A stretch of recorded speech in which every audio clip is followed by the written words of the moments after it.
Welcome to the Massachusetts exhibit. You are stepping into a place commonly known as the Bay State. If you look at the northeastern United States, you will find it right against the water.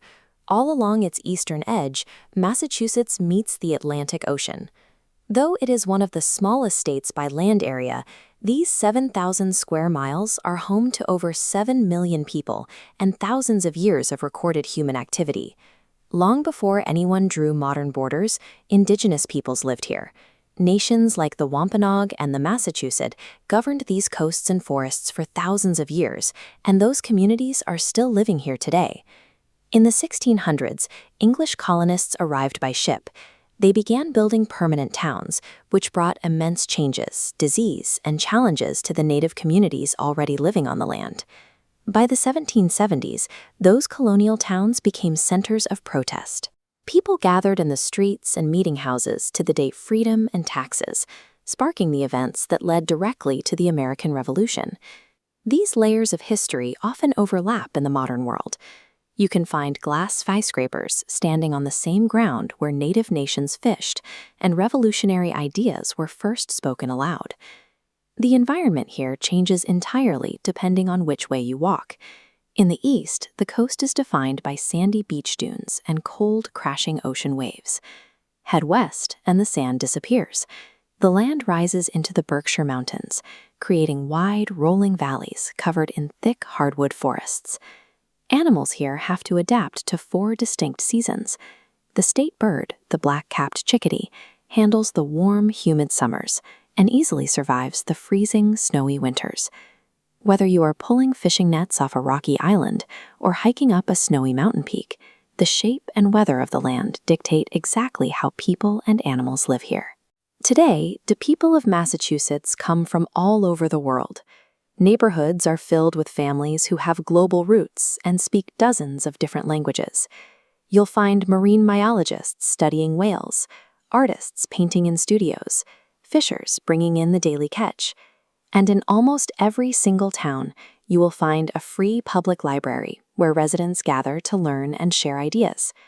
By swapping recipes, telling stories, and studying together, these diverse groups build the daily culture that keeps the state running. A lot of decisions that affect those communities happen in Boston. It is the capital city, and the center of the government is easy to spot. You just look for the massive golden dome of the State House. But political buildings are only part of the architecture.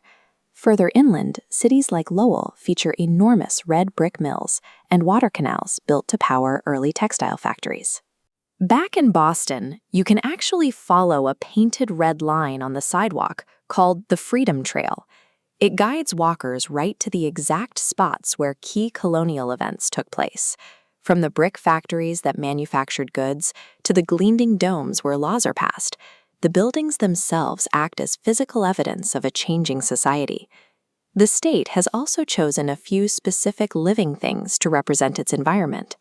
The tiny, trailing mayflower is the state flower, and the spotted ladybug is the official insect. For the state tree, they selected the American elm, which grows an enormous leafy canopy that provides dense shade in the summer. These symbols were picked because they highlight the specific plants and animals that have thrived in the region's soils and forests for centuries. People here have also figured out unique ways to farm the land. In the autumn, farmers flood sandy bogs with water so that millions of bright red cranberries float to the surface for harvesting. Alongside that historical farming, the state has built a massive network of science laboratories. Today, researchers in university towns are busy developing new biotechnology and advanced medicines. Engineers are designing and building complex robots to help with difficult tasks in factories and hospitals. Whether they are pulling fruit from a flooded bog or programming a robotic arm, the people of Massachusetts are constantly finding new ways to work. Sometimes history shows up in the food. For instance, Massachusetts has an official state dessert called the Boston cream pie. This diagram shows a slice of that dessert. Look at the layers. It is actually a cake. There are 2 layers of soft sponge cake, a thick center of pastry cream, and chocolate on top. Absolutely no pie crust. Despite the name, the recipe proved popular enough that the government officially designated this chocolate-glazed cake as the state dessert in 1996. You can explore some of these details at home. Grab a piece of paper and try drawing a tall lighthouse. Those towers were built all along the coast to keep wooden ships from crashing into rocks in the dark. While you draw, you might want to pour a glass of cranberry juice. It is the official state beverage, and every sip connects directly back to those flooded agricultural bogs. You do not need to live in Massachusetts to participate in its culture. You can recreate pieces of its history right in your own kitchen.